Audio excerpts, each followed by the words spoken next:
Hi guys, this is Jean Holden, producer of the show, and I just wanted to take a minute to let you know where you can find us on the internet. Please go to ThatMan on Fatman.com. There you can find out all the things you need to know about the show. You'll be able to find links to the podcast, to YouTube, to Twitter, Facebook, even Instagram and Snapchat. Thank you so much for listening, guys, and we hope you enjoy the show. Today's show is brought to you by Death Wish Coffee. Death Wish Coffee, the strongest coffee in the world. This is Kevin Conroy, the voice of Batman, and I want to urge you to make a generous donation to the Wayne Foundation so we can stop the sexual trafficking of children. Do it, or I'll find you. And don't forget to check out our good friend of the show, Mark Live, over at chundertunes.com for all your podcast animation needs. ThatMan on Fatman is recorded with a Zoom H6 handy recorder. Zoom for creators. Disclaimer. The show you're about to experience is for entertainment purposes only. The hosts use mature language and conversation just like in most of life. If you're too uptight, this might not be for you. All that said, we really do hope you enjoy the show.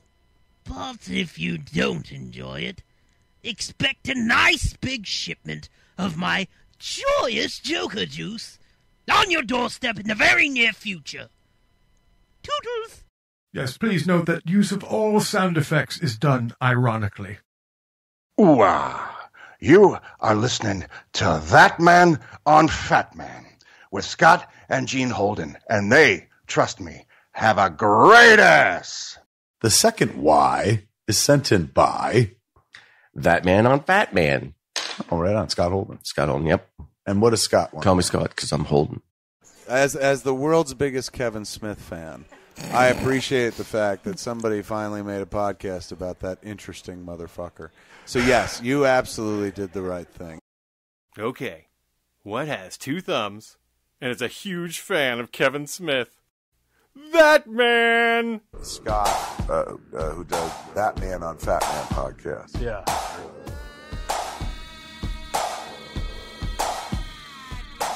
Ooh-ah. Well, once upon a time, just a regular man read a book written by the Fat Man. Tough shit written by old Kev Smith. Ooh-ah. ThatMan on Fatman. Kev said go out and start a podcast, and so I did, and I had a real blast. But my obsession was driving my co-host nuts. Who is he? He's that man. He's talking.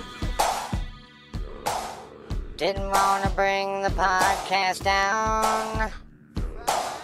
Needed Porkchop Murphy to hang around. Go get him, that man. So I created a show with one heck of a plan, and I call that show ThatMan on Fatman. ThatMan on Fatman. Go get him, that man. We're gonna talk about Kevin Smith. ThatMan on Fatman. ThatMan on Fatman. Go get him, that man. We're gonna talk about Kevin Smith. Go get him, that man. Hey, everybody, and welcome to this strangely musical intro to episode 5-3. I'm gay. Sorry. Little flashback to Scott Thompson in the movie Kids in the Hall, Brain Candy. With me in the studio is none other than co-host extraordinaire and producer Jean Holden. Hi, guys. You were looking at me so oddly when I shouted I'm gay. Were you afraid that something new was coming out? Oh, my God, you're gay? I'm gay. Yes, I am gay. God, that's the first time I'm hearing it. Very happy about life today. Ah, yes, here we are, folks, in the beginning of what will be the end of America. Everybody. Yes. I have a feeling, not to be a gloom and doom and soothsayer, but this week will be a true test to the democracy of the United States. Yes. With the talk of Donald Trump openly tweeting about firing Bob Mueller and more lies and bullshit from a psycho, I'm really concerned for this country. So, in light of all that, here's where we would cut to the SMED lines. But no, we've been abandoned by our news person because she thinks that she can fucking get married. How dare she? And that getting married is more important than the news. Oh, my God. More important than Kevin Smith's Medlines? I am outraged. Well, you better be doing it while you're there. See, kiddo. she could be here easing my conscience about the Trumpian disaster to come. She's planning her. It was funny, too. It's like anytime I even bring up Trump, and like I can't stand Trump. So when I make Trump jokes, it's not like they're pro-Trump, but like she really hates him. I know. Like she doesn't like any talk of him whatsoever. Right. Just can't. She can't abide. So I like that. But I do too. like at this, but it just makes it more difficult for me as someone who, even though I hate him, I do understand good comedy. Right. He's worth poking fun at. Right. To me. So Danny is off to. Yeah, we want to send a huge congratulations. Yes. To Miss Danielle Ryan, who is getting married actually on the 20th, but she's going off to Vegas this weekend. Get a girl, get a girl. Go. Get a girl, get elope and get married by a Elvis impersonator or some such craziness. Hey there, little lady. I love that. I said you're hitched. Anyway, so we wish her all the best. Yes, and Kevin would say a big bucket of wind. I sent her a note that she actually got a chuckle out of. I said, and while in Vegas, I said, safe travels to Vegas. And while in Vegas, just remember, don't do anything we wouldn't do. And so, in that case, as long as it doesn't include scat, water sports, animals, or children, go for it. Yeah, because that's pretty much all. Anything that's hurting anyone else would probably be off the table. Yeah. So everything else is on the table for you. And because what you do in Vegas, corn cob up the ass, whatever, stays in Vegas. Listen, we don't know that, so we're not going to say. You guys do whatever. Oh, it's not Russia yet, happy. where anything you do in a hotel room is videotaped and used against you later. Right. Oh God. Enjoy your honeymoon. Enjoy your wedding. We will miss you, and we wish you all love and joy and lots of many years together. Yes. And what? I don't know. And congratulations. Best of luck. And we look forward to next week where we can hear all about it. Next time we talk to her, next time she's our Smedlines rep, she will be married. And we give her permission to talk about her events on the Smedlines next time. I don't think we need to give her permission. It's more like, does she choose to disclose? I know. Actually, that would be up to her. It's not her. It's not up to us. Yes. So we got a prostitute. We shoved the riding crop up his Will ass. You stop? Anyway. We do not know these things. Yes, I'm just riffing over here. Yes. And all speaking of love, riffing, send her all the love and congratulations, guys. Yes. I'm sure she would love that. Yes, please. Feel free if you're fans of ours, and please send congratulations to her because it feels this is a big thing. It's much easier to get into this shit than get out of it. So. Yeah, so think about it. I hope you kids have thought about this long and hard. I'm sure they have. No, they sound like they know exactly what they're doing. Yes, they're smart. They're going to Vegas. Yeah. Not keeping it crazy. Yeah. If we were going to do it again, we would do Vegas. Yeah, without a doubt. Or maybe even something. No, not at all. Maybe even cheaper than Vegas. No, Vegas is good. We would have eloped. We would have went somewhere fun. We would have had fun. And fuck all the Actually, bullshit. our honeymoon, we had a lot of fun. Yeah. That part was fun. Disney World. But anyway. Anyway, and enjoy. We love you. All the best. Careful. Have fun. And get back to work as soon as possible. Yeah. No, I'm kidding. Get your ass back here. Yes. Get your ass back to Mom. Your Smedlines are very important. All right. There'll be plenty of Kev news when you get back. Yes. Enjoy. And it's good because Kev actually is taking it down a notch. He did let one thing go on education, that he did have orders not to fly for until the end of the month or something. Which is smart. Yeah. I'm glad he's listening to his doctor's care. Right. And he's become a vegan, as we know. Right. We talk a little bit about this with Kelly Carlin. Right. But I had some mixed feelings about that. About, I guess, having been a vegetarian for so long in my life, for periods in my life, this recent, and it feels like the political culture plays into it. Everything is an extreme now. And so now vegetarian isn't good enough. You have to be a fucking vegan or you don't count. And it really feels more like, veganism feels more like a religion and more about putting yourself above others than it has anything to do with true health. What do you think of that, madam? I like to think that most people think... Sorry, guys. I was just doing a few things. I like to think that people are more, like, logical when they, share. Like, I just don't... Okay. Seriously, what I have a problem with is when people start sharing the horrible, like, animal pictures. Oh, you mean like, when vegans go on and, Yeah, it's like, it's sort of like the fucking abortion people showing the baby. Right, I'm just not that type of person. Like, I am not a killer. Like, I'm just not a killer. And again, here it comes back to, you're doing this more so that you can feel morally superior in some way to others. Right. Then you really give a fuck about animals. That's what it appears to be. Or what you eat. I don't know if it's them, like, schooling me. Yeah. But don't school me because I love animals. Here's another thing. First off, a couple of facts about veganism. First of all, like I said, it's more of a religion than it is a diet. Right. Or at least that really is the effect. Well, it has a religion. It has more feel. It has more like, it's more about people. Yeah, it's a more cult. about than it's about necessarily health. Yeah. The other fact that I've experienced, and again, this is evidence that I've gathered over the course of my life through human observation. Right.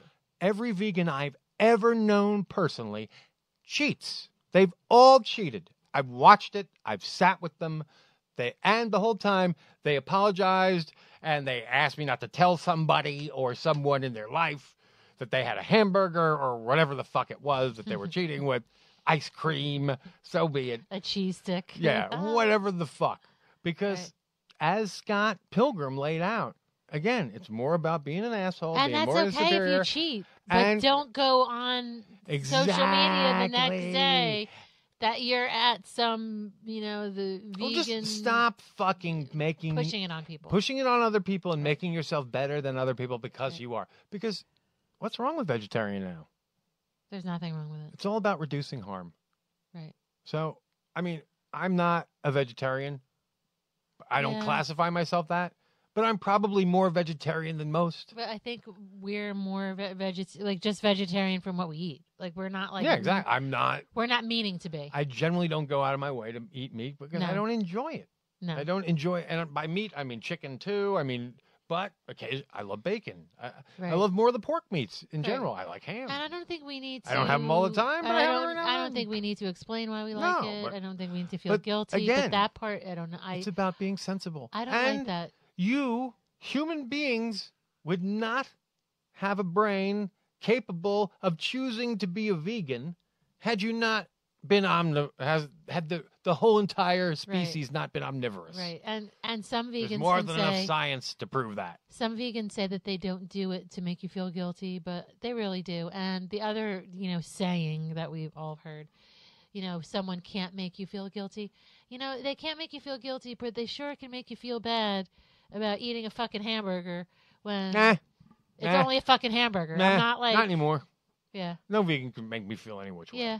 I still eat the hamburger. I'm not. I'll just point out the fact that vegans just have veganism has nothing to do with diet and has everything to do with moral superiority. But it's now, not... here is my last point to that end. And the reason I've been thinking about all of this is because of because of Kevin and his heart attack. Right. And he slowly went from vegetarian to vegan. But what bugged me, and I know she's 17, and obviously I don't have some serious axe to grind against Kevin's daughter, but there was that. I mean, when he tells the story, it's that sanctimoniousness of the vegan, that underlying. And what I found even sort of more, what bugged me about it more was that in front of Kevin, she was like, oh yeah, whatever you choose to eat. Yeah, I'm not bothered by the fact that you're eating turkey in front of me. Well, first of all, you shouldn't be.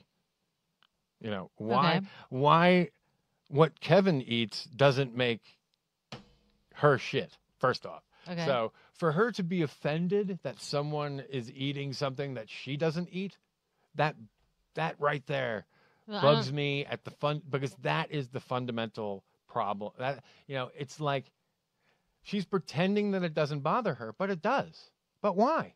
Right. Why is it bothering her? Because someone in her life is eating meat in front of her, you know? Right. Then the whole, like, when he finally became vegan, she secretly celebrated behind his back. Right. Like, yay, we got another one. Right. Psycho. That's psycho. That's not a fucking healthy diet. That's an obsession. Right. It's a twisted obsession, and it's more about ego than it has to do with diet. And that bugs me. What's wrong with the vegetarian anymore? It's just like, what's wrong with being lucky? No, but the only thing about What's wrong with being good? You can't have a good day anymore. You have to have a blessed day. Right. God has to fucking intervene in your fucking day now, because just being good isn't enough anymore. You can't just be lucky. You have to be blessed. Right. You know, it's just the fucking mindset of people, to me, is deep-ended in the last, I don't know, 10 years. So Americans are getting fucking dumb. Yeah. Just fucking dumb. And dumber by the minute. Yes. So how can I change this? So there is a prescription for dumbness and for frustration in this Trumpian disaster we're living in. And it is about, you know, trying to reconnect with, you know, your mind and your body and your surroundings. Right. And our insides. And maybe even getting off social media for some period of time. Being more one with our insides. Yes. Because I think it's so easy because we're so like the next thing to grab or the next thing to read, the next, you know, show to put on or whatever. It's always like the next thing. And I think it's or having a 24-hour news channel on 24 hours. Right. But I mean, we're human. We want to know what's going on, and I think it's, you know, it's almost been forced upon us. But I think it's our job to focus on our insides. So for those of you who don't know, Kelly Carlin, while being the daughter of George Carlin, really what we like about her is she's really into mindfulness and storytelling and just trying to improve your general self. Right. And, you know, self-improvement. And the origins of her comedy, if you will, lie more about that personal connection. Right. And so we've had her on the show before. Last time was like in our first season. Mm-hmm. And it was around the time when Tusk was coming out and all that. So I'm really glad that this time it's a lot less hectic. And then we got to meet her after that when we went to California. Yes. And she's been very gracious with us. She's been very, very lovely. So we're very happy to have her back on. Part of this was prompted recently by Kevin's heart attack because at the time, like, I reached out to her privately and was like, hey, I related one of your dad's jokes to Kevin to cheer him up. And and at the time, she actually she responded with a joke. Right. And that was, I talked about it last week, I think, and it was essentially, you know, I'm a little worried about, you know, I know my dad was an influence on Kevin, but I'm getting worried about the lengths he's willing to go to sort of emulate. He's getting like too close for comfort there. Yeah. And then also, an interesting thing is, in the last couple of weeks, Kevin did talk about I can't remember which podcast it was. It was either Fatman on Yeah, I remember Batman, hearing it, though, an too. Education, or maybe even a Ralph Report. Yeah. Or even Babylon. But he talks about how he did think about, how George Carlin said. I think it might have been Babel, yeah. Yeah. Well, first Richard had a heart attack, and I had a heart attack. But I don't want to ruin it because actually Kelly steps in and properly delivers the closing line. She does it right. Yes. And Carlin fashion. So without any further ado, let's cut this over to Miss Kelly Carlin. And now, here's our guest.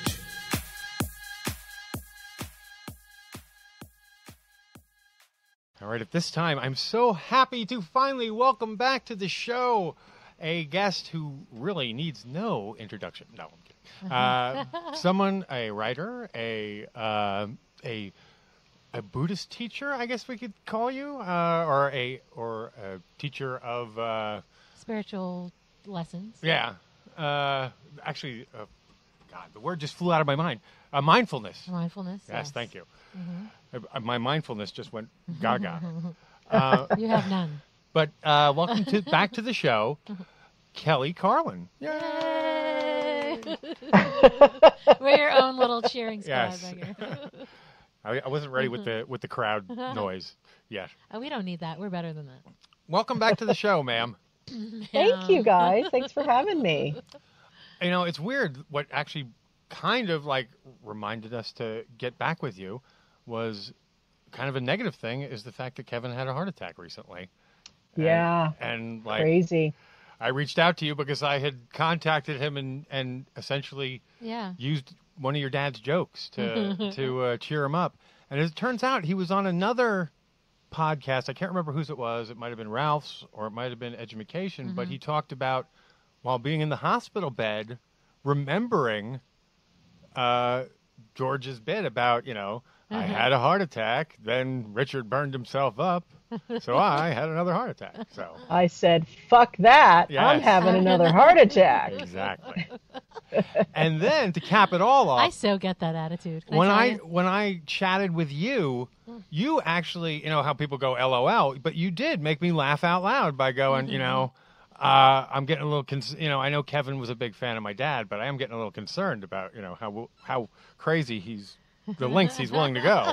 So. Yeah, it's a little much. It really is. You need to at some point individuate and just live your own life, people. Come on now. We all need heroes. He was wonderful, but come on. Yeah. So, but then we realized it'd be a good time to bring you back on the show, and so we asked, and we're so glad you said yes. Yes, so. And we want to hear everything that's going on. So how do we even start? Oh my God, I don't know. How do we start? Now, I might ask, maybe this might start it. Did you go on a social media kind of blackout, purge, quiet period, purge? I don't know what the word would be. Blackout? Retreat, maybe? Retreat, yes. And was it helpful? I'm just curious as to what the outcome of that was. Yeah, that was the summer of 2016. I actually took a sabbatical from social media for the whole summer, and it was one of the greatest things I've ever done for my life, because I was at a place in my life where I had been on social media for just about 8 solid years, and had spent a lot of time in various ways with it. I mean, at first, a lot of love with it, and finding my voice and building a community, and kind of softening the blow of grief around my father's death by hanging out with a lot of fans, and building a following of some kind, and all of that. And yet it had become very, what's the word? Just, I don't know. It just felt all consuming at some point, and like I was never going to get away from my father if I didn't get offline. And I hadn't realized up until that point that by being online and being engaged as I was with people and open to talking about my dad on some level, and then on social media, you don't control what comes at you because you're just kind of sitting there and people will tag you in something. And then if you're scrolling through your mentions, there it is. And I hadn't really realized that it had been 8 years and my father had been dead, and I hadn't really been in a period where he was gone. Yeah. And most people, when their parents die, they're gone. Yeah, Except for pictures and some videos. And friends occasionally come by. Yes, or in dreams or in stories with your loved ones and friends and stuff. But it had come to the point where I couldn't miss him. I couldn't be without him, and I didn't even realize that it was traumatizing to me. I hadn't made the connection that there was some sort of kind of re-injury every time I had to deal with it and see it. And I personally, my book had been out and my solo show was pretty much over, and I just needed to get away. I needed to reinvent myself. I needed to reconnect to myself without my father being part of the conversation. So I left for 3 months, and it was fantastic. See, that makes sense because it's like I could see that you'd written the book as sort of your it could be a way to finally put it all to rest, like a closure. But then, oh God, yeah. But then you had to go on tour. Yeah. And then you had to go and talk to everybody about it. Yeah, it's closure, but not really, because you have to keep talking about it. Yeah, and I was finished writing the book in the fall of 2014. The book didn't come out for another year, which meant I had to bring up all that, I had to re-engage the world that way. And the thing about mainstream media is that for them, it's the first time they're having this conversation about Kelly Carlin and George Carlin and our family story, whereas I had been telling the story for 6 years on the solo show and all of that, and of course, for years doing storytelling and stuff like and that. You actually lived it. and I actually lived it. So I was so done by the time I had to promote the book. It was almost painful. Yeah. And then to know that they were really, because of the way mainstream media is, they're interested in the slightly more salacious parts. And, even NPR was focusing on the drug addiction and stuff. And I'm like, that was 7 years of our life together. Well, I have to say, I got a kick out of the fact that you tagged Leif Garrett. Leif Garrett, yeah. Leif Erikson. That would have been a really long time ago. Yeah, that was a couple of past lives ago, at least, Well, I was impressed. I'm because he was a hottie back then. Oh, God, yeah. Hottie. He was on the cover of all those stupid pop Dynamite, Teen Beat, and all that. Yeah, Tiger Beat, yes. And Tiger Beat, yep. Right up there with Sean Cassidy. Yeah, right up there with Sean Cassidy, exactly. Yeah, I loved Sean Cassidy. Big time. So I was impressed with that. You know what? Also, another thing that was interesting, because as I listened to the book, but I remember just feeling like I was kind of going through that with you because I listened to it. And I just remember sending you a note, especially after your mom passed in the book. Mm-hmm. I remember I was broken up and choked up, and I had to send you a note. It was I don't know how long ago your mom had passed, but it was I'm so sorry that your mom died. Just that kind of emotional thing. So it's a cool book. Yeah, thank you. Yeah, I'm very proud of the book. I'm very proud of. Well, I think our family's story and my story is, it's very American in many ways because we went through so much together and we're so dysfunctional. But I think the part I'm really proud about is the craftsmanship that I've learned over the last 15 years or so, and really how to write a personal story, how to bring people into my story and make it theirs. You know, and so I'm proud that I have that ability, and the book writing helped me get even better at it. You know, for me, being good at a craft is, I mean, you know, that's everything. It's such a thing to, you know, just to know that it's like, oh, I could do that. Yes, absolutely. And what everybody sort of forgets is that's sort of like the first craft, telling a story. You know, I mean, from like, hey, we went hunting, we tried to find something, we didn't. Oh, right. Well, that's you know when, what I like, mean? That's a basic story right when there. you come home, you tell the story of the hunt. Yeah. You know, exactly. So and you know, and it is amazing. They've found that our brains are wired for story, that this is the way we remember things. It's the way our memory is built, and it's the way we make sense of things. Yeah. And it's how we coordinate our lives and create context for ourselves. So, I mean, it is, we are living stories. Well, I mean, that's what we are. Yeah. Well, and I think it's like, we're always updating our own narrative. We relate so much to that because that's our life. Our life is one big story. So if someone relates to us in a story, it's welcome because we totally understand. It's really our first technology. Yeah. Yeah.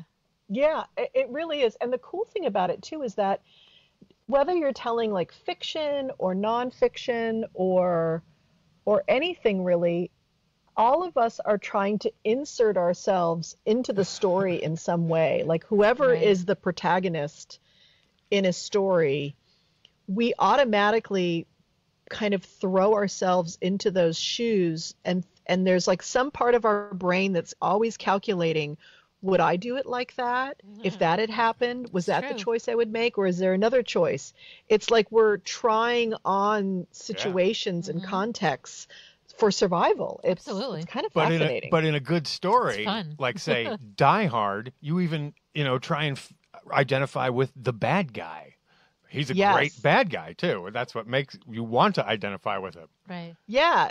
I think, a well-written bad guy. Yeah, absolutely. And you can tell the more well-written a character is the more likely that you can see the humanity in that person and see their motivation, because that's what it's about, is why are they doing this? And if is that the same reason I would be doing it? And if it was, how would I do it? Yeah.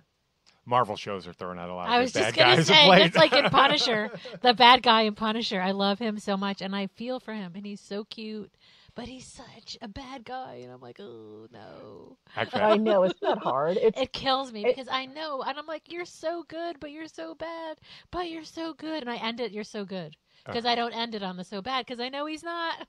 It's crazy. Yeah, and I think this is like a really kind of bigger, more profound point, which is like psychologically, we have all these characters inside of us already. Right. And part of what we do as we grow up and go through childhood is, to kind of take the parts that aren't approved of and put them down in the basement somewhere, and we're told by parents and school and culture and religion, the parts of us that are bad. And yet in reality, all these kind of parts of us are there. We all have murderous rage inside of us. If we didn't, we wouldn't have survived as a species. Yeah. And so there's something really important about not connecting to those negative parts so that they become destructive to yourself or to the world, but to kind of find like what makes them tick. And like, I just watched Black Panther yesterday. We just went and saw it. And, like with every character there, you see that everyone's got a reason for what they're doing. I know, right? And usually it's a deep wound that, the bad guy is usually motivated because of some deep wound or trauma that they've had. Yeah. He was an outcast. Yeah. Yeah. Well, and it's true. Absolutely. You're absolutely right. Yeah. And the previous generation did the wrong thing. It's like, and I think that's the beautiful thing about Black Panther is that That's it's very about Macbeth. generational evolution. And my God, do we need that? It was such a beautiful There's movie. a lot of Macbeth in there. Yeah. Now that I think about it. Such a beautiful Yeah. movie. Everybody should see it. It Oh, really it's so does. good. It's so beautiful. Put forth Oh my God. I know, and the women in that are so amazing and Oh, powerful. yes, and- it's so powerful. know, Just right? every character is I so know. powerful. What Mark Bernardin actually recently pointed out, and like it was so, I'm glad that he pointed it out because there was something in there that I was like, there's something that's not connecting. And it was that of all the characters, and I hate to say it, the weakest one in terms of his growth during the movie is Black Panther himself. As pointed out, he starts out as king, he ends as king. You know, Yeah. His personal journey is actually more about his dad.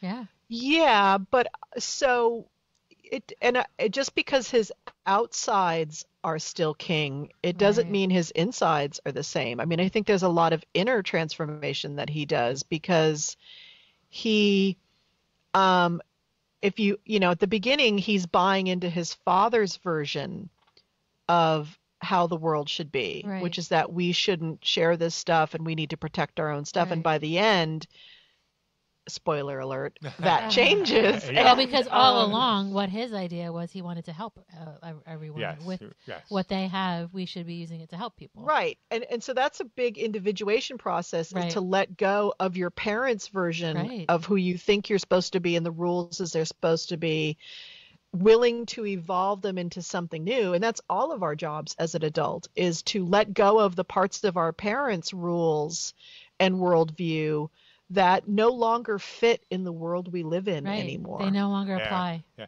that's what my therapist used to stress, that because people would always say, you know, you parent, in the way you were parented. He said, no, that's not true. You parent in relation to the way you were parented, because Yeah. That makes things more that sense. that didn't sit with you as a child, you will parent if you want to correct those things, you can, and that's Right. how you Well- parent in relation to the way you were parented. Right. Well, and that's the important part, is the if you want to correct certain Yeah. things. Because Yeah. And it takes a lot of consciousness, and It it does. takes a lot of courage to do that. It does. Yeah.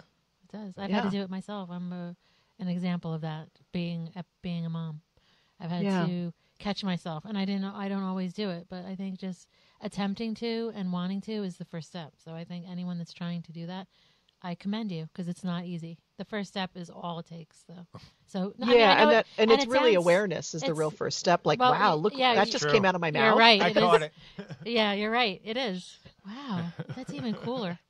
Anyway, We talk about all this in a world love where it. now the guy who runs the country is the least likely to do any of this. yeah. Oh my God, Well, I know, that's why right? it's frustrating, because we know that we need to, and that motherfucker should be doing it too. And I was thinking, as you like took a media hiatus in the time that probably was the most like toxic environment too on the internet, Oh my God. with all the bots and all the craziness It that we're now is. discovering was going on back then, which I knew at the time. I poured into the whole Russia thing very early. Right. So none of this is new to me. So, Kelly, is what you like when is all of your I think we might have lost her. It Kelly, got are you very there? quiet. Did we lose you? Yeah, you lost me there for about a minute, Oh, right sorry. after we started talking about Trump, Oh, and okay. then you guys went into Right. Skype. Ooh, yeah, Okay. land. Well, I was Sorry. thinking, because you went quiet and then you came back. Has that Yeah. helped Well, sometimes with all I- of this chaos that's going on in our world? Because I'm an anxious person, so getting quiet, I need to, because if I don't, I get squirrely, I get anxious, I start making like bad choices and doing silly things. Oh yeah. The reason I started teaching last summer was because I knew that if I didn't find a way to find some sort of grounded stillness and silence away from the chaos that a malignant narcissist creates in his own life, and Every now day. we're all part of that life, so we're all sucked into the chaos. I knew that I would have issues because I'm an anxious person too. I had panic attack syndrome for a long time, and depression too. And I did it as a self-protection and knew that I just wanted to share whatever I knew about mindfulness and meditation and self-care with others, because I felt like this is going to be the one thing that if we don't take care of ourselves mentally right now, we're all going to be exhausted and we're all going to give up really soon. And we can't give up. We have to be really clear-headed. And we have to be strong. And we have to be strong. We have to have our feet on the ground, and we have to be in community in such a way that our hearts are open. And that is a wonderful thing that happens when you do a lot of meditation, is you become more empathic and more compassionate towards the world and yourself. And I just knew that it's like, I've been practicing Buddhism for 20 years. It's like, oh my God, finally I have like some major reason to kind of come out and say, like, let me be your guide, and we'll say fuck, and we'll laugh, and we'll have fun, and also at the same time, and we'll say fuck again. No. Yeah. So, yeah, it's I was just reading an article about a guy who in November of 2016 pulled the plug on everything. He's not on social media. He doesn't read any newspapers. He doesn't watch any news. He has no input about what's going on in the world. It's in the New York Times if anyone wants to read it. It's a fascinating article. And he used to be a tech guy, and he bought land in, I think it's Indiana, and owns a pig farm, and he just lives there.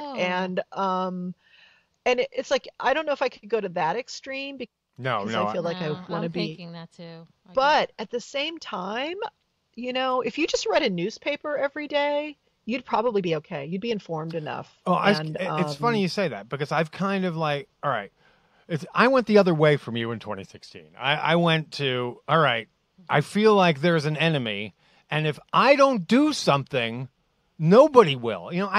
That's the thing with this whole Trump thing the whole time. There's always been this weird feeling like, doesn't anyone else see this? You know what I mean? Like, am I the only one who sees this? That this guy is an autocrat? That he truly is in Putin's pocket? I mean, he's so much as admitted it. My favorite time was when someone, I think it was during the debates, Hillary said something about intelligence, and he's like, yeah, I have my own intelligence. He may as well have admitted to having Russian intelligence at the time, because that's what he was saying, really. But anyway, so I've gone the other way.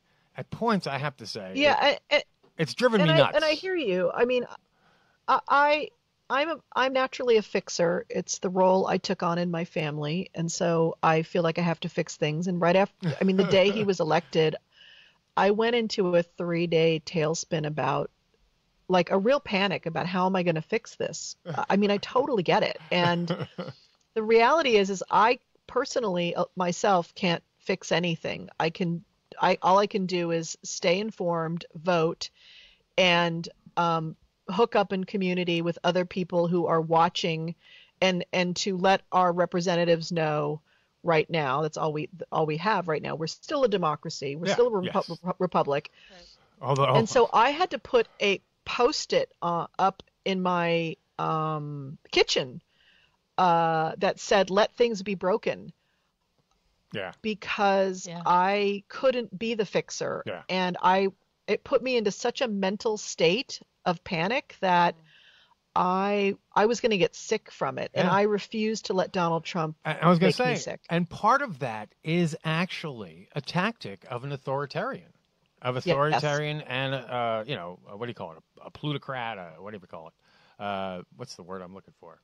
The 1984 guy. Yeah.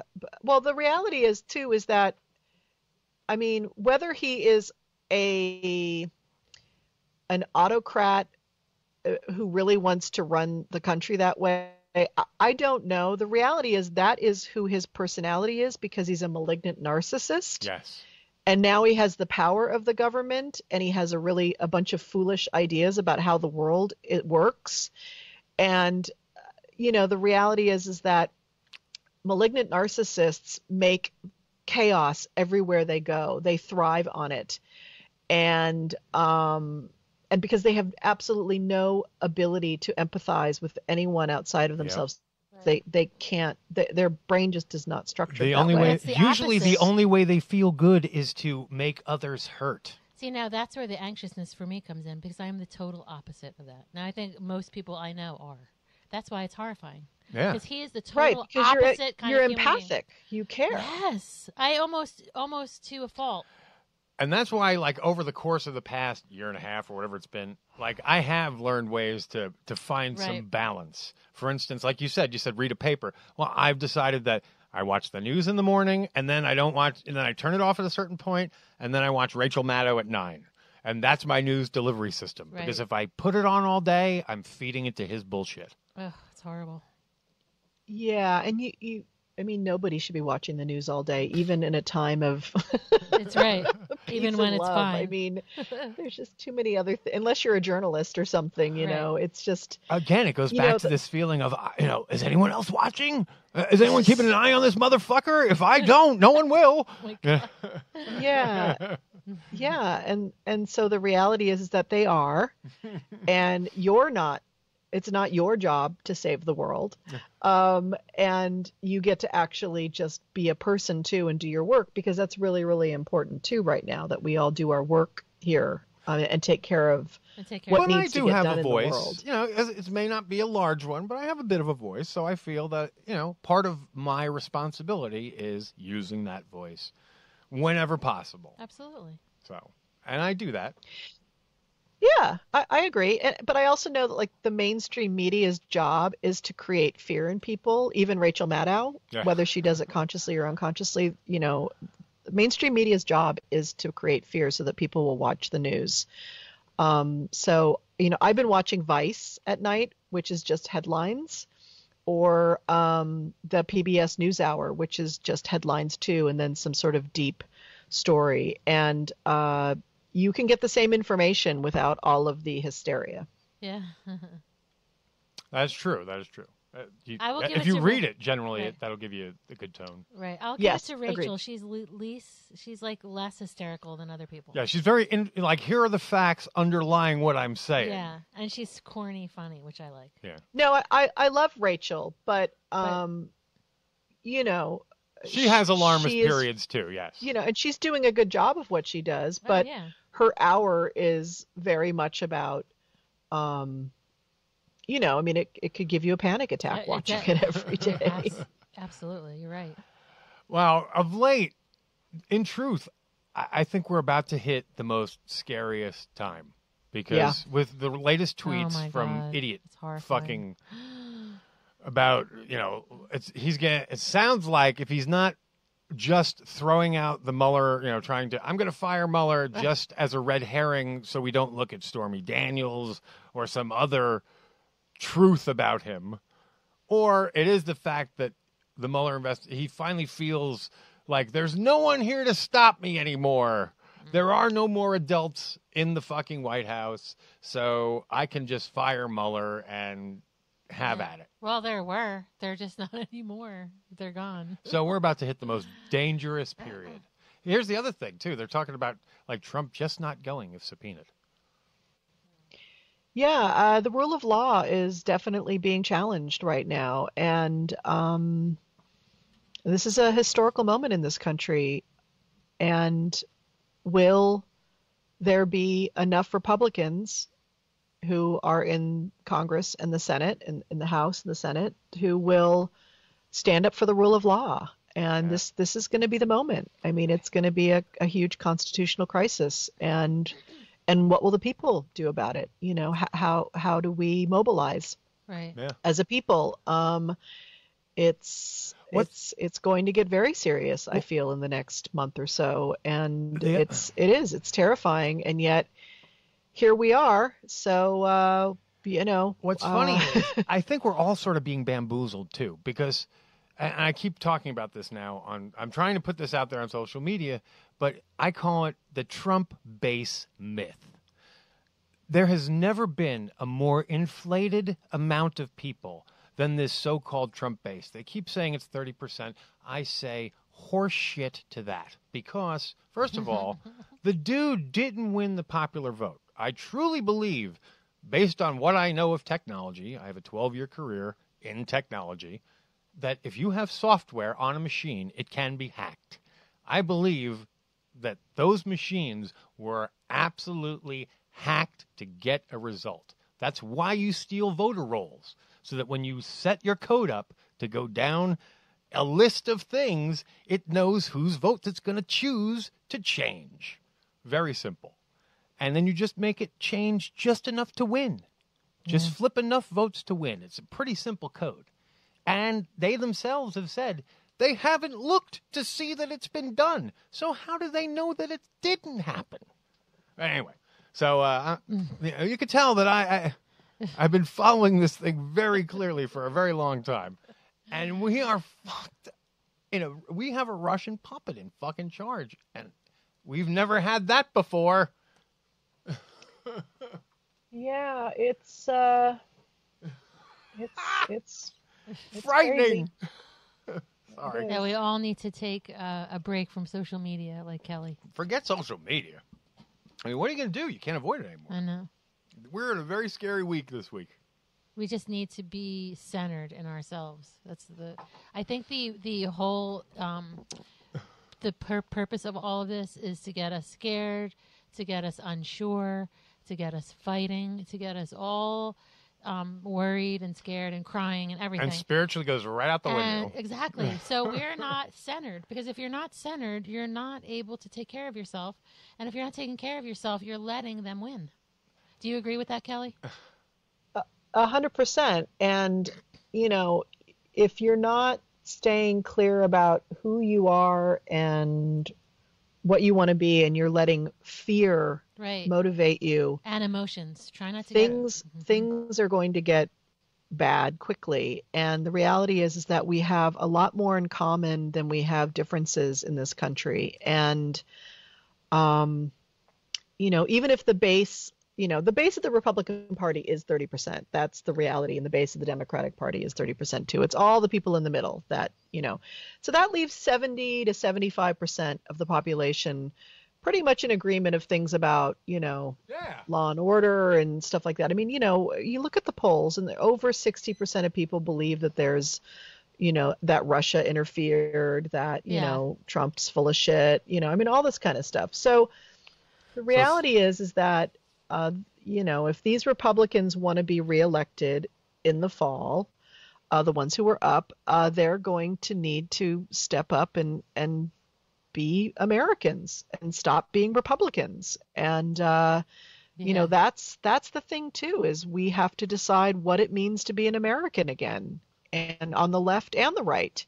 The left has been pushing back at American ideals and institutions for 50 years, and now the Tea Party and the right have been pushing up against them the last 10 years. And so American institutions are under attack, and so we have to figure out what is it that we can salvage out of this idea of America that is worth fighting for and that we still believe in. And we have these amazing teenagers taking center stage. That is a good thing.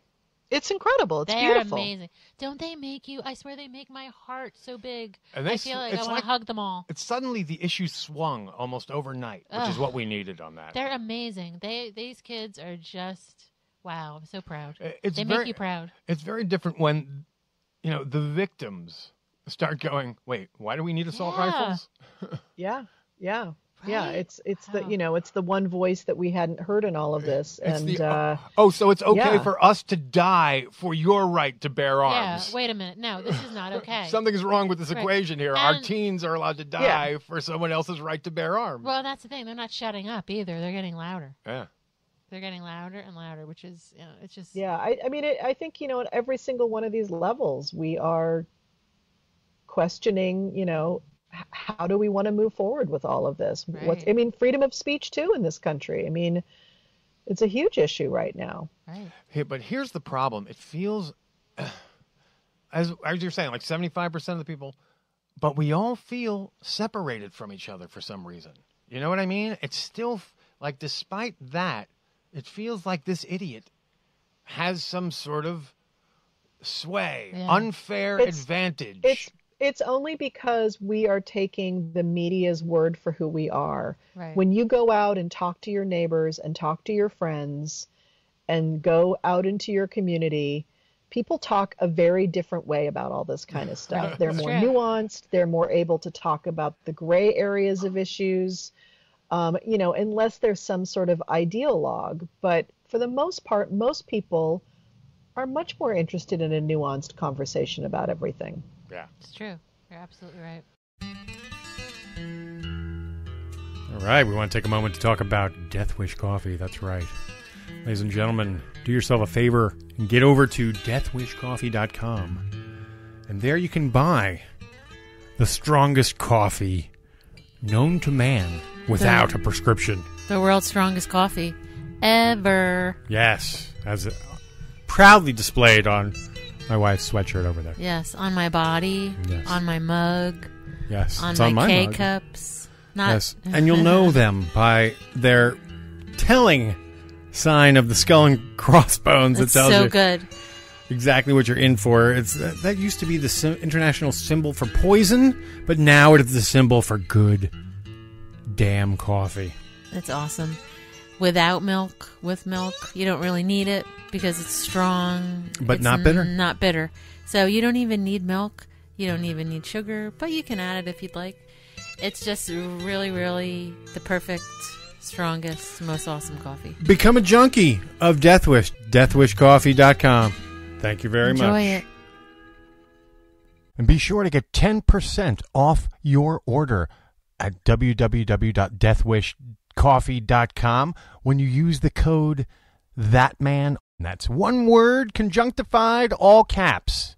ThatMan for 10% off your orders at deathwishcoffee.com.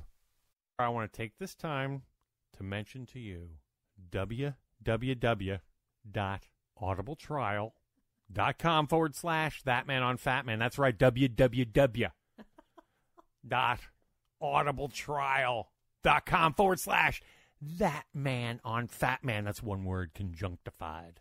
Go there, sign up for your free 30-day free trial. Sign up, get a free book, a free audiobook, because you don't have to go through no tedious reading. You don't have to turn no fucking pages.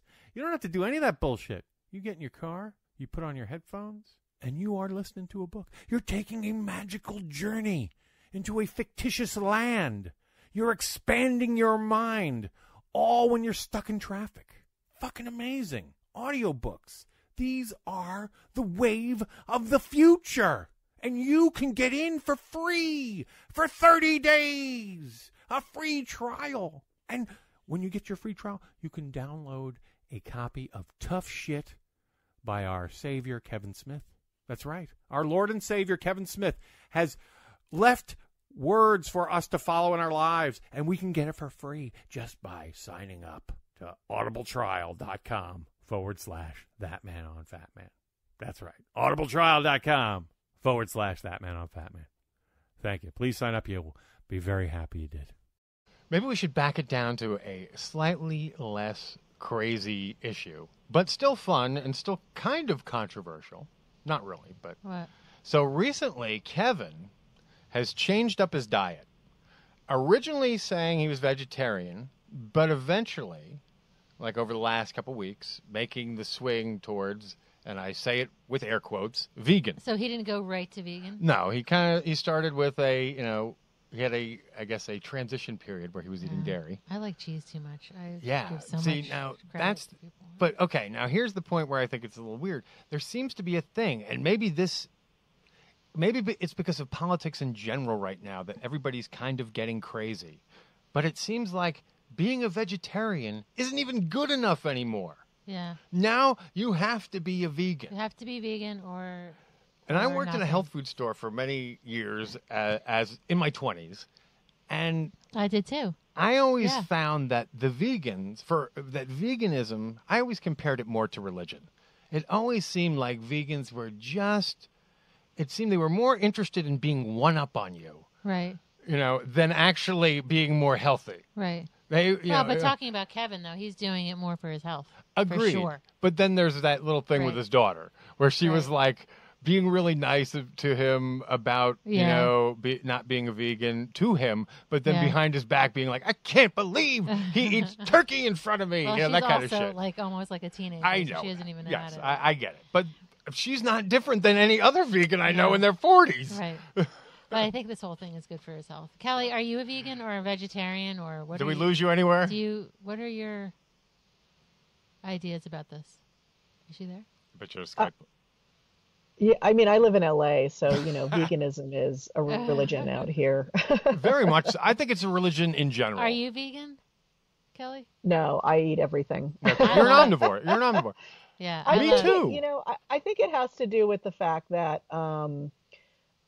factory commercial agriculture is horrible for the planet, and I think that's the hardest thing about it is that the way we have to mass produce meat it's really bad. And I think if we all ate half as much meat, I think it would be a really good thing for the planet. Right. I mean, I think I global agree warming with that totally. would be easier to deal with. So there's a lot of reasons to do it, we're omnivores, so I think our bodies can handle meat. So I don't think veganism is really what our bodies are wired for. Agreed. But I think if we ate 2 less meals a week of meat, I think it would probably be a good thing. But the whole superiority thing, I mean, that's just, I know, there's time. I don't drink a lot of alcohol anymore. I've quit drinking for the most part just because I'm tired of how it makes me feel. Yeah. But I know in the past when I used to quit drinking, I always used to feel superior at parties. Like, oh, I don't let myself get like that anymore. And I think there's just a way about that superiority thing that we do in order to feel justified in our actions like or something. It's okay. I don't know. Yeah, like what? Yeah. I can see that. Yeah. But after a while, though, it's not really like you're, Like, I mean, I quit drinking because drinking literally would have killed me if I kept doing it. Yeah. So. Yeah, but I mean, I never actually had that superiority feeling. Like, it was more like when I was at a party and other people were drinking early on, it would be like, why the fuck am I here? I want to drink. Yeah. But you know what's weird about that is people would almost put it on you, though. And that too, yes. They think, well, what's wrong with you? What's funny is, do you think you're better than me? I notice that now more, what's that? having had 20 years or something, when you tell somebody, suddenly they want to adjust the situation. It's like, I don't even think about alcohol Like, no, anymore. and you know what? You're good. Like, and then they want to make it about their drinking. Exactly. Like, It's I very only weird. have 1 or 2, like, a week. Like, oh, no, it's okay. You could drink, like, 3 cases. I don't Yeah, care. I don't care. Yeah. Drink up. Exactly. I'm not telling you that I don't drink for Yeah. you to justify your drinking to me. Yeah, but what she's saying is it's people like to talk about themselves and Yeah. talking about ourselves Yeah. and making Yeah. ourselves And I think we more kind of, this is kind of something we do anyway as humans, right? We want to kind of like see where we are in like the pecking order. And it's like, I want to be the superior version of humans or something. I mean, look at Instagram. Yeah. Instagram is so extra. You know what I'm saying? Instagram is like the next level How did that come up? Well, it's true. No, we're talking about like extra. Oh, me. Well, yeah. Extra me. Look at me. Look what I did. Like Instagram is the... I refuse to follow anyone on Instagram that has selfies. It's so funny. I just refuse to follow those people, even if they're friends. Selfies are so self-important. Well, yeah. I mean, every once in a while you gotta have something. I do. But, I have some. Now you made me totally lose my thought, so I'll back out. Sorry. That's all right. It seems like Instagram. It must have been a lie, as Mom would say. Oh, you don't remember? Okay. It must have been a lie, as Mom would say. Yeah, that's what my mom used to say. That's for sure. Where were we? Oh, back to vegetarianism. So, yeah, I'm a big fan of Ben Franklin. And he, it seems, had a philosophy, or he checked in on everything. Yeah. And he had periods of his life where he would actually become a vegetarian. And for him, it was a lot of reasons. He did believe that it was healthier ultimately because of the effects on his body when he would do these periods. Also, he was a big guy who talked about frugality. And he found that, a vegetarian diet was just cheaper in general. Yeah. But then he would have periods where he would decide that he didn't want to be vegetarian anymore. And he would talk about how good it was to be sensible and a human, that sometimes I can be vegetarian and sometimes I cannot. So I like that. Yeah, I think there's a flexibility of that that's probably really healthy. I think when we get too regimented or too rigid in our thinking or behavior, I don't think that's healthy either. I think we are organic beings in a flow, and sometimes in your life it makes sense to do some things, and sometimes in your life it makes sense to do other things. And sometimes it just makes sense to have a bacon double cheeseburger. It's also a mistaken belief that Buddhists are vegetarian.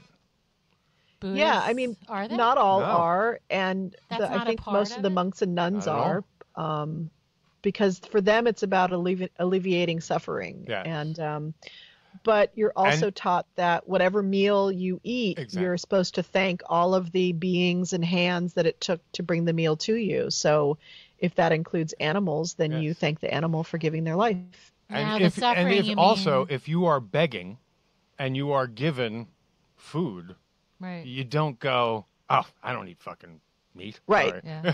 If you're Buddhist. Yeah, you eat what you're given. Yeah, because there's plenty of people that have and done you that aren't. You should do it gratefully. Right.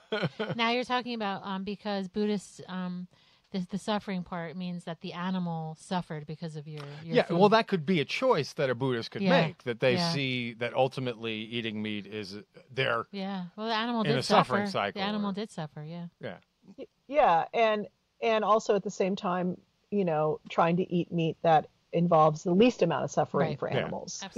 There's that too. But I mean, because the bottom line is plants suffer too, if you want to get right down to it. Yeah, you are killing a life there, truly. I always did think about that. I'm like, why are we so downgrading the vegetables' life then?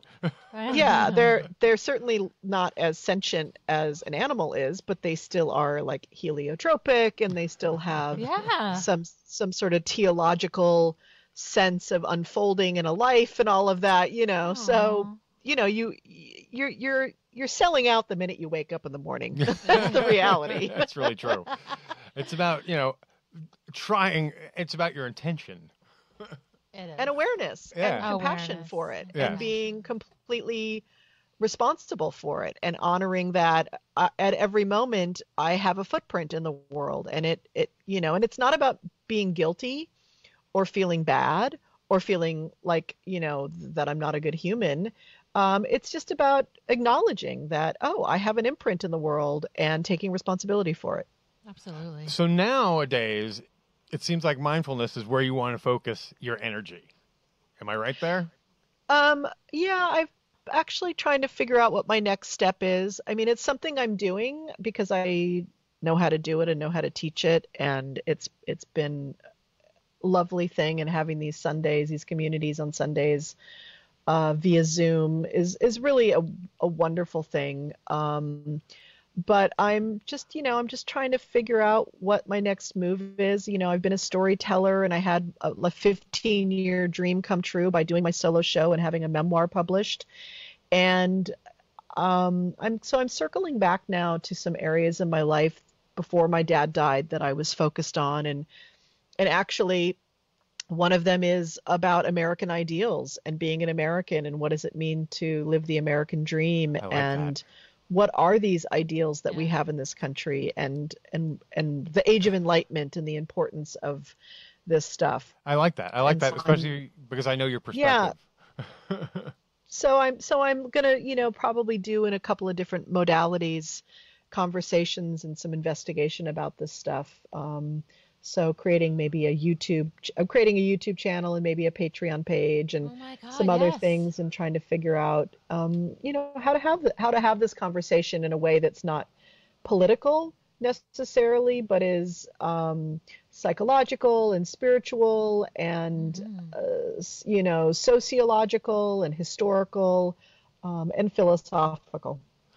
I guess, can we talk a little bit about your relationship with Gary Shandling? Because I don't know that a lot of people out there know that you guys were friends and close. Oh my God, that picture of you the other day when you were and there's also I believe a documentary coming out about him on HBO shortly. I think there is. I think it airs next weekend. Mm-hmm, yeah, it does. There is. It's beautiful. It's based on these diaries he kept for 40 years or so, and Judd Apatow went through them and has created this beautiful 2-part documentary using the diaries and interviews and Gary's own voice and footage and stuff about his life and career. But yeah, Gary and I were very close. Gary is one of the first people I talked to after my dad died. I'd never met comedians before my dad died, and Gary was one of the people that came into my life, and he and I became very, very close. And I would assume also because he's a Buddhist, which a lot of people also didn't know about him until after he was gone. Yeah. I didn't really know that about him too. I was like, oh my God, to find out that he was, because he didn't wear it on his sleeve at all. Why is that we didn't know that? Because he didn't wear it on his sleeve, which actually goes, to me, that says more about he walked his talk. Right. You know what I mean? Right. Yeah, he really, really tried to walk that talk, and he, you know, a lot of the conversations one would have with him would be about being in the present moment, especially around performance and putting your ego aside. And, you know, he really did try to walk that talk. And also he was an extremely neurotic person with a lot of issues and a lot of wounds and all of that, which people will see and find out about in the documentary. Makes him a comedian, though. That's like, I think, the requirement for a comedian. Right. Yeah, I mean, I think it is. I think we're all, you know, that way in some ways. But yeah, I think Gary was lucky he had an outlet for it. But he had an enormous heart, and that and his ability to feel compassion for others was profound. And he and I had a very close friendship, and he really helped to refather me in ways that, you know, he knew my wounds. I shared them with him, and he spent 8 years, you know, really being there for me in ways that my father couldn't be there for me in my creative life. And it was very healing for me. And I owe him a profound amount of personal gratitude for that, because he helped to create some wholeness inside of me that I don't know how I would have gotten in any other way. That's so fucking awesome. What a beautiful thing to know that you've done that for someone. I hope he's listening now. Yeah, I don't know if I think he knew that. I mean, I was very much a certain person in his life who could listen with a certain ear, because I had a degree in psychology and understood a lot of things that he was, you know, struggled with.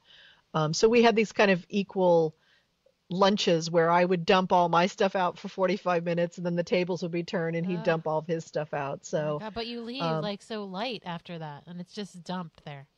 Yeah, yeah. And just knowing that there's just another person who really sees you and gets you. And, you know, and for me, it was really about my creative life, being seen and heard on a stage and being a chance to tell my story, and to have someone who my father had affected him in his career in such a profound way, because my father had encouraged him very early on.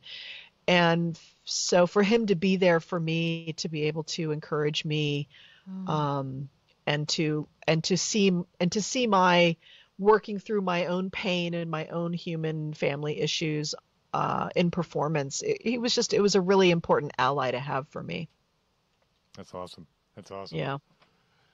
So I just thought he was amazingly hysterically funny. Oh my God, he was so brilliant. That's what I remember as being hilarious. Yes. You'll love the documentary. The Larry it's just Sanders absolutely show. Incredible. The Larry Sanders show is probably one of my favorite shows. Yeah, I recently, it was like a few months, I think, after he passed, HBO re-put on like their Go and all those services so that you could rewatch them, and they are brilliant. It's so hilarious. Brilliant. Like that was a brilliant pants. show. And what I loved about that show, what he said about it, really says everything about Gary and his position and his perspective and philosophy. He said, you know, that show wasn't about a late night TV show. He said that show was about a bunch of people looking for love, looking to be loved, and showbiz kept getting in the way. Yeah, I mean, you can totally tell. I that always was thought the it. show. Yes, it's just about insecurities, you know. Well, like, but that's a beautiful thing about it. The insecurities. I mean, that's of what life people. is about, right? Aren't we all just trying to be loved? But that's why I loved it, because I so identified, and that's the thing with comedy. When there's an identification, there's a connection. Then you begin the relationship there. So I totally love that show. We're all trying to be loved, but at the same time, we're all I mean. That I think my deep-rooted problem is this fear that someone's going to find out that I'm not who I think I am. Yeah. You know? Yeah. or who I present myself. And then to the be. question is, so then what? And Let's see? say someone finds that out. Right. Yes. Then what? That's what my dad Then always told me. Then they'll abandon me, which is the deep-seated fear, all right. the fear so of then abandonment. What happens when they abandon you? Oh, then I go through that feeling of, abandonment. Okay, so now you're abandoned and you're going through the feelings of abandonment. So now what? Well, then eventually you come out the other end and realize, there's someone. I'll find someone new, or I'm okay. I didn't die. That someone abandoned me. But you already know that's going to be the outcome. Yeah, but see, that's cool. But patterns of behavior don't act rationally. You're going to be fine. See? But feelings aren't rational. No, feelings aren't facts. We all know this. Yeah. Exactly. Right. And feelings can overwhelm thoughts. They do. Of and course. that's why what Kelly was talking about, getting centered, all this Trump stuff. Well, it brings anxiety. The practice of meditation Correct. is so that you can notice all of those changes in your body as they happen. Right. Right. And you can notice when the emotions come up. Right. That they have a little life of their own, but then they dissipate. Right. And then you can notice when the thoughts come up that they have a little life of their own, but then they dissipate. That They're it's all impermanent. Because it's so easy to walk around. Oh, fuck him. Let me make this comparison. They're more like, the body, the mind, is more like a Unix system. It can have a rogue process spinning in the background that doesn't kill everything else. Your thoughts aren't facts. No, but I can like with I'll just use Trump as an example. I get emotional with it, and I can do that. Yes, you do. I get, and you become overwhelmed. But that's the thing, and so then you lash out at everyone around you. See, it's become a pattern. So getting quiet is definitely something that I have to do more of. Yeah, and that's why getting away from computer, television, social media, whatever it is, and going out and taking a walk in nature and going and connecting with friends and, just doing things that where your body is taking in sensations and beauty is really, really important because there is a bigger world than him. Yes, there is. Right. Exactly. It goes back to, it's so weird. It's that double-edged of, he wants to draw you in. He wants Right. That's the malignant him. narcissist. Yeah. That is the pull of the narcissist. He will do everything he can to take your attention away from you. And guess what? Your attention is your most precious commodity and Very resource. much so. Right. Your time, your attention. My good friend Darwin used to say, he used to make this point. Whenever you'd ask him something, he goes, "Hey, let me ask you something right now. Without turning your head, describe the wall behind you." And yes. So I would make a stab at it. He goes, "Isn't it funny though? If I ask you to turn around and focus on it, you can tell me everything about it." Whatever we focus on, we make bigger. Yes. Exactly. And so, you're actually winning if you don't focus on him. Yeah, it's true. Right. It's hard. But it's so hard. hard. I need to focus and I need to use my voice for the people that can't. And it is because he does have such control in your life. And that is true, but know that you can't do that 24/7. Right. Yes. Right. 20. Yeah. That's I probably would be. Pick your places. Know that at some point you may have to put your body in front of someone else to protect them. We may have to put our bodies out in front of it in order to protect the Constitution. Yes. That may happen. But you should put a surviving Trump book together. Spending 18 hours of your waking day and spending 17 hours of them thinking about him, he is winning then. Do not let him win. Don't let him win. I agree. Such a double-edged sword. We're in such a weird conundrum of a hang-up here. It is. Yes. We're damned if we do. We're damned if we don't. He wants to weaken our sensibilities. He wants to weaken our relationships with one another. Yeah. So when we listen to him, he's weakening us. And here's the facts. He doesn't really want to do this. Putin does. He's just running his playbook. Yeah. Yeah, and the reality is that he really is an idiot. He has no idea what's going on. This man did not want to win the presidency. I have a friend who worked in the Obama White House Very much so. and has journalist friends who were there the night at Trump's, campaign offices when they were watching the election results. There was not a single person in that room who thought they were going to win or wanted to win. You're not he the did first this in person order to tell me make that. his brand stronger. So Yes. let me tell you something. This man does not want to fucking be where he is. But now that he's there, he's going to do whatever he wants. So, the reality is that he's a fucking idiot. He is. The He's person such a who fucking drew the idiot. best analogy was in that Fire and Fury book because they Oh, talked yeah. about it being like the play. What do you call it? The producers. Yes. Isn't that a great analogy? a guaranteed flop. I love But that. the problem was that the Russians fucked him over. Forget sex tapes. What's the best way to blackmail and catch Donald Trump? Oh, he thinks he's going to lose and get Trump Tower? I got a better idea how we can get this motherfucker on the hook. We hack the boxes and make him win. Boom. Yeah. And, and even if I don't know if they hacked the boxes or not. I don't think they had to. I think there was enough fucking idiots out there who wanted to burn the whole thing down. So But that's either my way, take on it. They definitely caused enough influence to change the game. Well, I like the Mel Brooks producers better. Okay. So yeah. let's just stick with I'd that like that version of one. reality back, please. Let's stick with that one and move on to something else, something different. Imagine what it's going to be like when, should he not be president anymore? It's going to be so calm. I know. A day of peace, Oh, yeah. Yeah. Well, Imagine- we've got a lot of cleaning up to do in this country, though. I agree. There's a lot of damage happening, and there's a lot of damage to the actual republic itself. I agree. Yeah. First thing I wonder, why don't each political party, if we're going that way, require their candidates to pass a security clearance? Yeah, that's weird. Why? This is where a fundamental flaw. Everyone around the guy has to get a top secret security clearance. Yeah. He would never be able to get one. No. Well, there's the Manchurian candidate right there. 100%. Yeah. And maybe they will in the future. Maybe this is something we're going to have to learn about this. Maybe the world has changed so much that, that's the thing too is, technology is way out ahead of human beings' ability to ethically and morally deal with it. So, that's the other problem too, is that we've all been caught, blindsided by this technology and the effects of social media and all this kind of stuff. So there's a lot of thinking that human species needs to do going forward. I agree. Super black will change everything.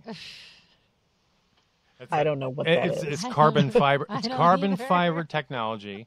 It's just at its infancy, but with it, they believe they will be able to unlock true replicator technology.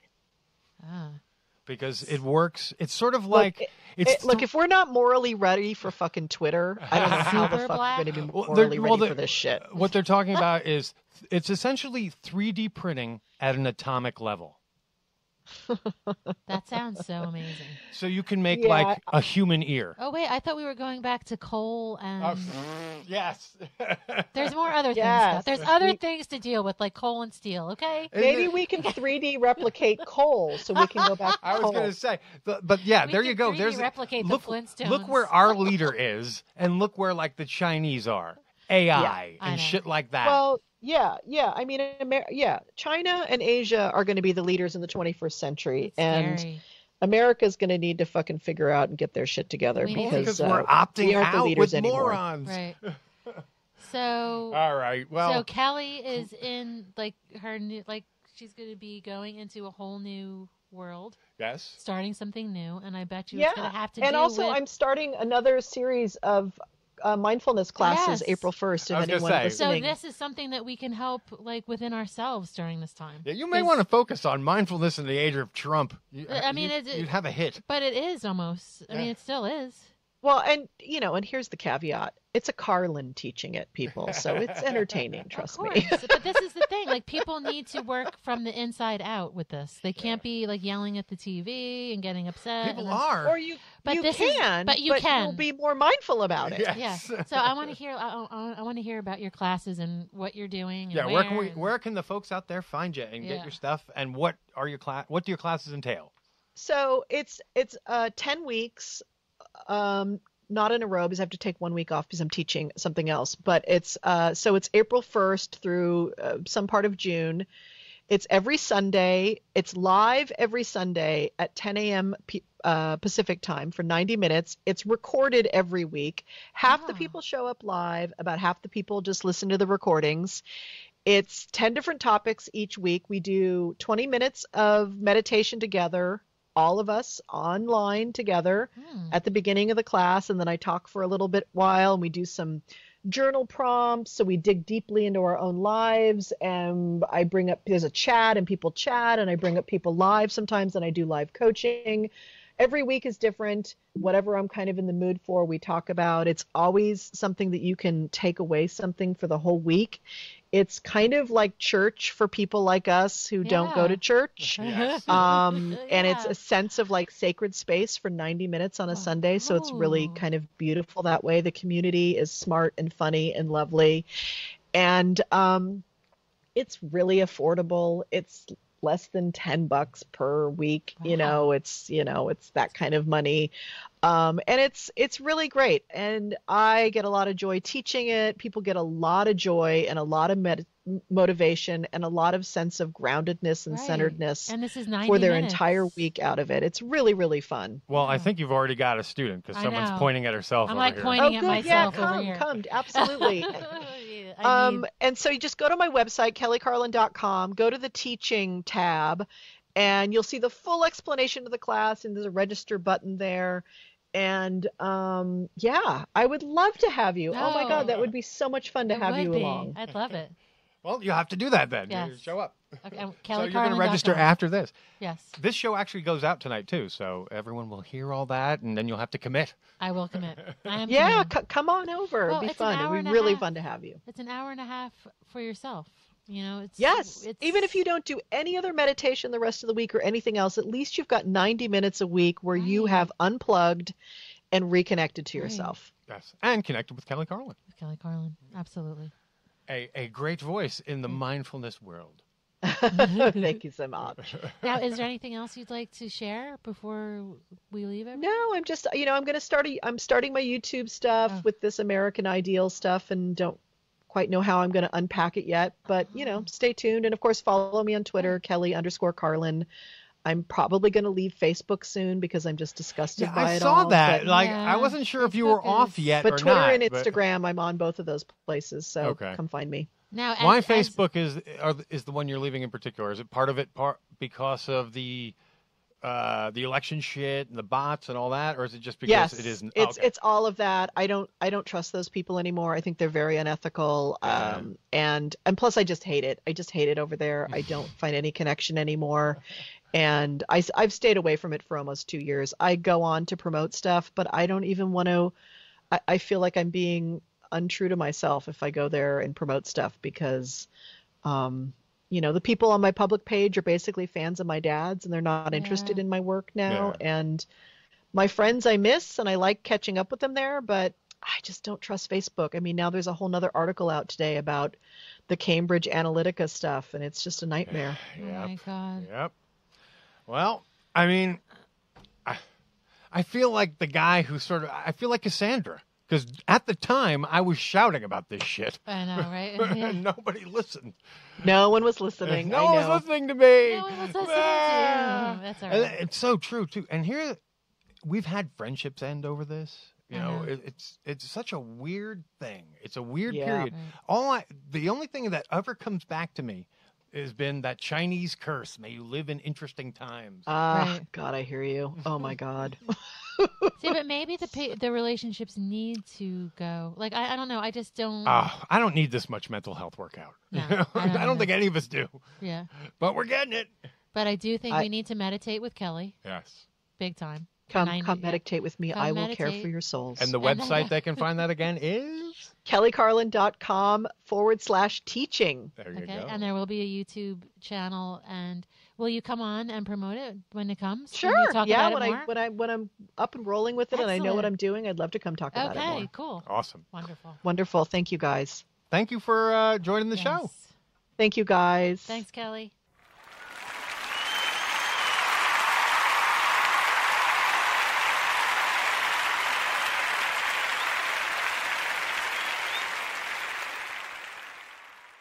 Oh, I feel so much better already, so much more centered. I know. I feel like so much more spiritually snoozable. There's something now.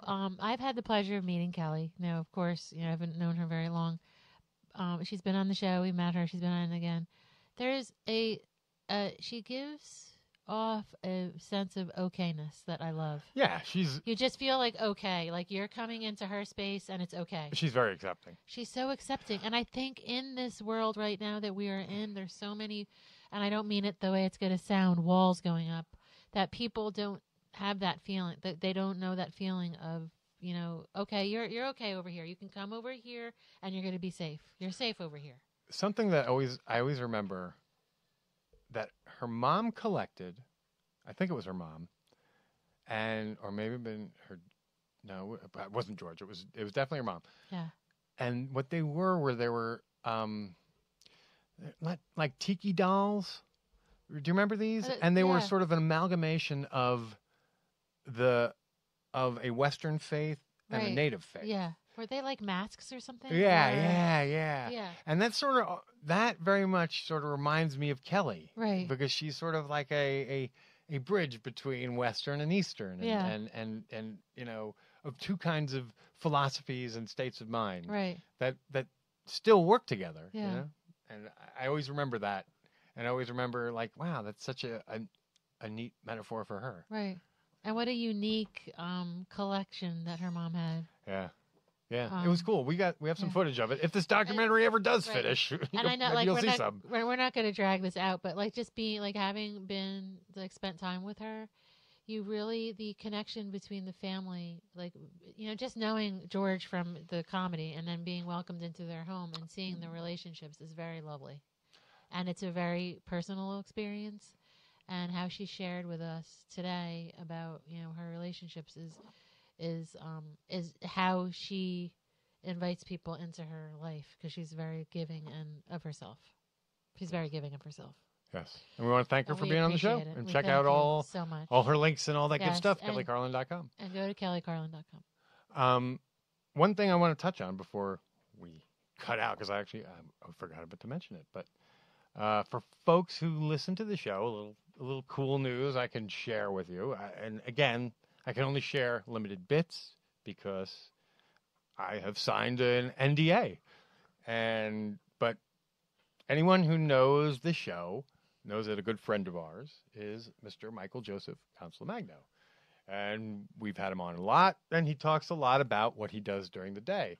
And through him, the last couple of days, I've been honored to be working for New York's Local 52, which is welcomed into the fold. Yeah, which is the local show business sort of union for the mechanic side. It's properties and for film and TV. Mm-hmm. So it's been really cool the last couple of days, working in and around the city and working in the, let's say, the lower end of real show business. Hey, but you know what? It takes all of the ends to make it on the screen. Yes, very much so. And again, like what I say, you know what? It's some people would be like, wow, grunt work and stuff. But what I love about it is anything I do, I know why I'm doing it. Right. The end goal is to get the shot. Right. To get the shot, to make the show good, and to get the shot or make the movie good. The show is a general term used in show business. And being in like what we're doing and being given the opportunity to be in entertainment. I want to say, everybody out there, I mean, it's funny. I actually sent Kevin a note after, the good news came through, because I was like, sir, none of this would have happened. Yeah. Without you, because without your book, which launched me to do a podcast, which launched me to do another podcast, and eventually a documentary movie, and Kevin and all the people that we met along the way, that is how the opportunity came around. Right. And is this my career? It's all one day at a time, but the Kevin, opportunity would never have presented itself if I hadn't said, fuck it. I'm going to start a podcast. The thing because with Kevin Smith said, right. start a podcast, go on the internet, and be funny with your and friends. The thing with Kevin, he doesn't say start the podcast, end there, then you're done. Don't go anything else. You're done with the podcast. And chase your passion. And what happens is... Why not? We did, just like everyone else, when he said that, that's what we did. Yeah, he and said, I don't want to tag, and he lived happily ever after at the end. But what I can say is, anyone out there, none of this, none of what I'm talking about, none of what I'm sharing today would have occurred without the basic podcast. Right, and showing up, because showing up is the number one. But it all started with the podcast. Absolutely. Choosing to do it, Yes. choosing to follow through, Right. building it into what it is today. Right. And the byproduct has been all this other cool stuff. Right. All the people we've met. See, and that's all the the part, opportunities that have right. come to us and fallen in our lap. Those are the gems, the icing, whatever you want to do. That Kevin doesn't really say that. But if you go, because it's not guaranteed. Nothing is guaranteed. That's the thing. If you work at it and it's something that you devote time to, you want to know what the hardest part of the whole thing was? And this is true. Anybody out there, I will tell you, the hardest part of starting a podcast and promoting yourself is getting over the fact that you are going to be that guy on Facebook, Twitter. You're going to be the guy that you're probably annoyed by. Right. That to me was the hardest thing to get over. But everyone, that sort of shame, if you will. At one point. Yeah, now I don't give a shit. No. Self-promotion is the name of the game. Right. And there's a way to do it gratefully and a way to do it disgustingly. Right. I like to think I do it with some gratitude. Yeah. You learn. Well, I say go for it, guys. Give it a shot. It works. Yeah. And do it for you.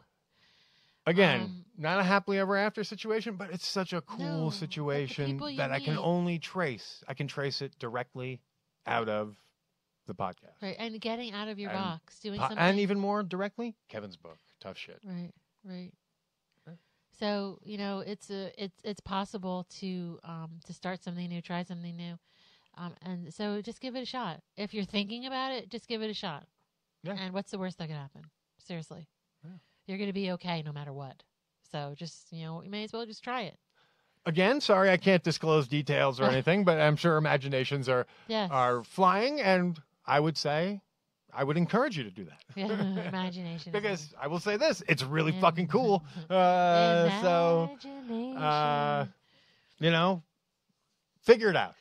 But beyond that, again, NDA, and I'm very respectful of that and very respectful of the opportunity I've been given, and certainly would not want to in any way shame, disgrace, or bring any dishonor to my good friend, Michael Joseph Councilman.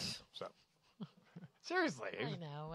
It was awesome, too, working with You're him so yesterday. Sweet. So it was fun. I love Michael Joseph Councilmagno. I have to say his name fully every time. And here's the other thing. It's not like we wanted to chat about nerd stuff and couldn't. So, because we were busy.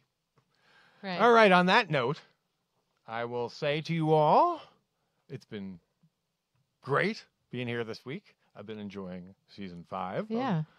We're 3 episodes in, and there's more stuff coming that's good. I believe our next guest will be, is it Michael? Or am I ahead of things? Is it Michael and Mark? Yes. Oh, so we'll get a nice I thought it was warm-up. going to be a surprise. Oh, no. We've been teasing on this one for a while. Yeah. Well, that's what we're trying to do. The problem is anytime I tease something, it usually blows up in my face. So we hope that this coming week, Mr. Bernard will be back, and someone who has given a lot of blood, sweat, and tears to the Marvel Netflix shows. Yes. So we'll have a little ego off. Yeah. And, all in fun. Yes. Like always. So look forward to that, and then there's some other good shows in the pipeline as well. So yeah. But if anyone has not told you,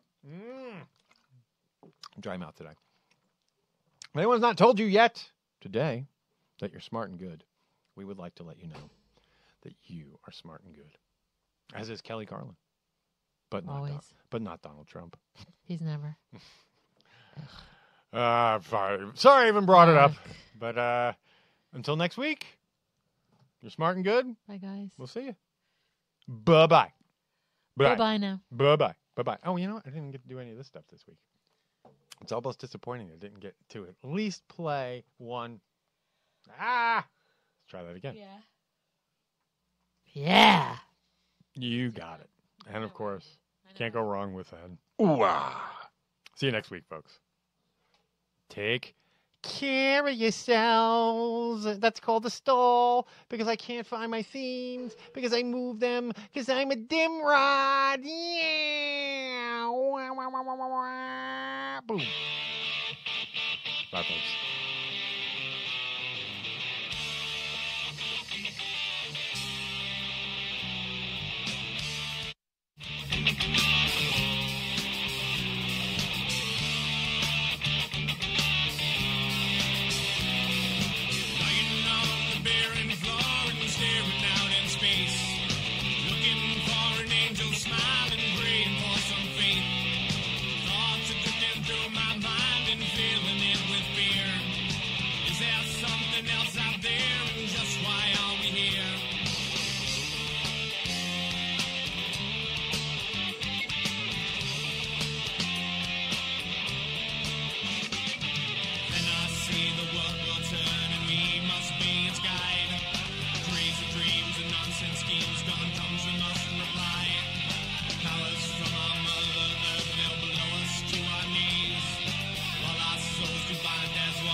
There he is. It's that man standing over Blood Alley Square, protecting us all.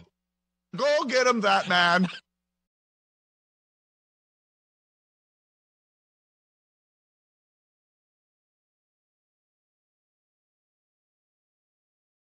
Actually, I want to give props to Storm Raven and Big Daddy Jimmy V for their mentions, and for Big Daddy Jimmy V actually winning a copy of Edumacation, the book, on the last last